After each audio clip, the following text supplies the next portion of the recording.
La vérité est parfois oubliée, mais derrière chaque légende se cache une histoire. Aujourd'hui, laisse-moi te raconter la vraie histoire de Joséphine Baker.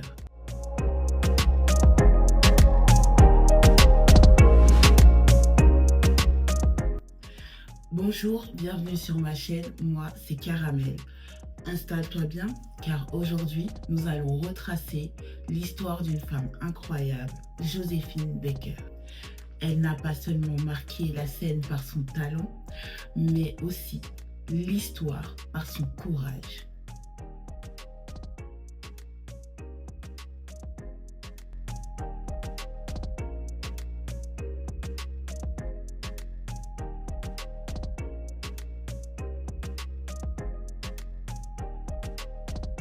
Joséphine Baker est née en 1906 dans le Missouri à Saint-Louis aux États-Unis. Et crois-moi, sa vie n'avait rien d'un conte de fées. Elle vit dans une Amérique profondément ancrée par la ségrégation raciale. Sa mère faisait des ménages pour subvenir aux besoins de la famille et son père, quant à lui, il avait abandonné la famille. Petite, Joséphine danse déjà dans la rue pour obtenir quelques pièces.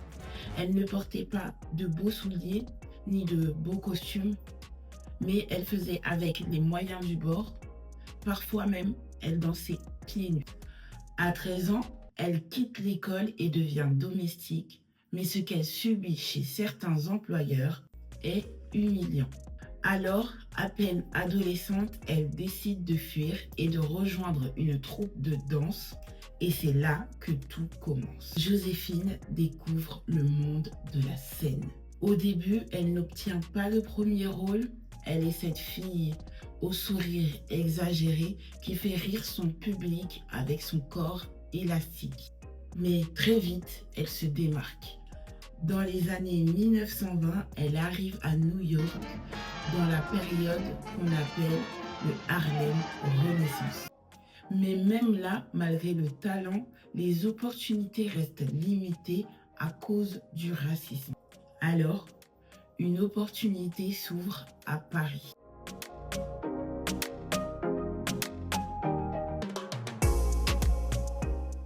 Quand Joséphine débarque à 19 ans en France, tout change. Sur scène, elle fait un tabac.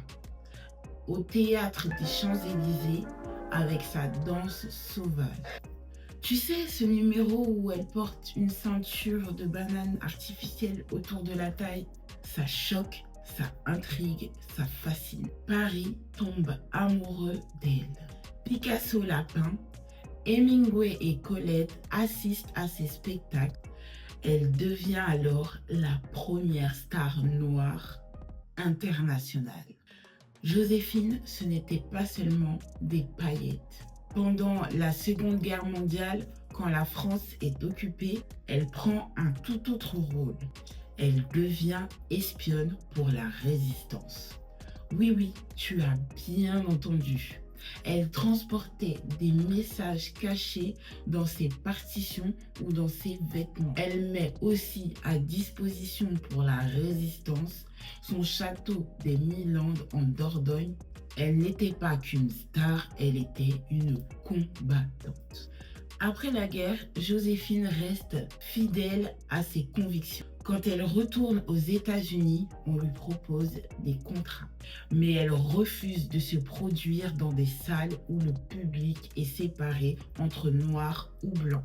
Dans les années 60, Joséphine Baker marche aux côtés de Monsieur Martin Luther King à Washington lors de son célèbre discours I Have a Dream.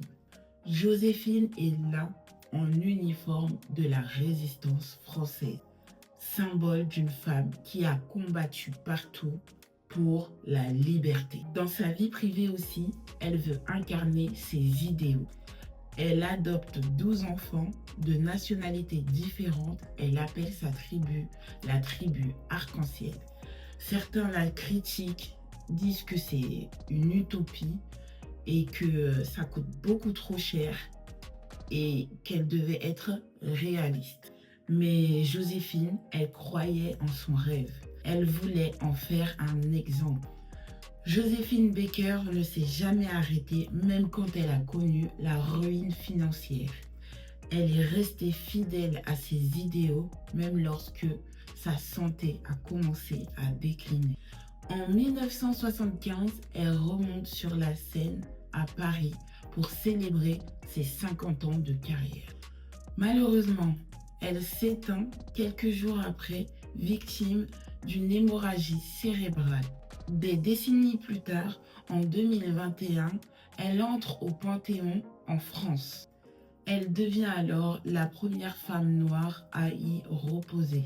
Une reconnaissance ultime pour son courage et son engagement. Joséphine Baker, ce n'était pas seulement une danseuse, ce n'était pas non plus seulement une star, c'était une femme qui a utilisé son art pour briser des barrières. Une femme qui a risqué sa vie pour la liberté.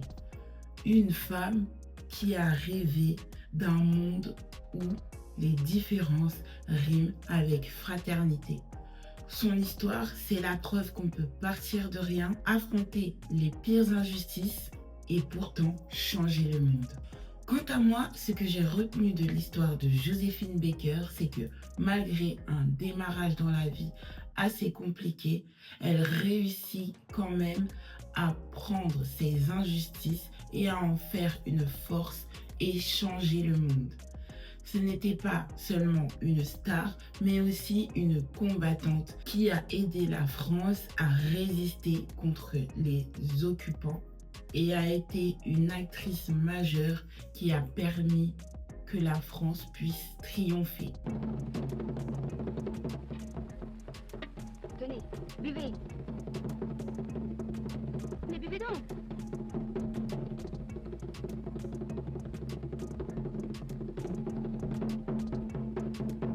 Si cette vidéo t'a plu, n'hésite pas à t'abonner, liker, partager, commenter cette vidéo, mais aussi à la booster pour qu'elle ait plus de visibilité. Ainsi s'achève la vraie histoire de Joséphine Baker. On se retrouve très vite pour une autre vraie histoire de. Je te fais de gros bisous et je te dis à la prochaine. Bye bye.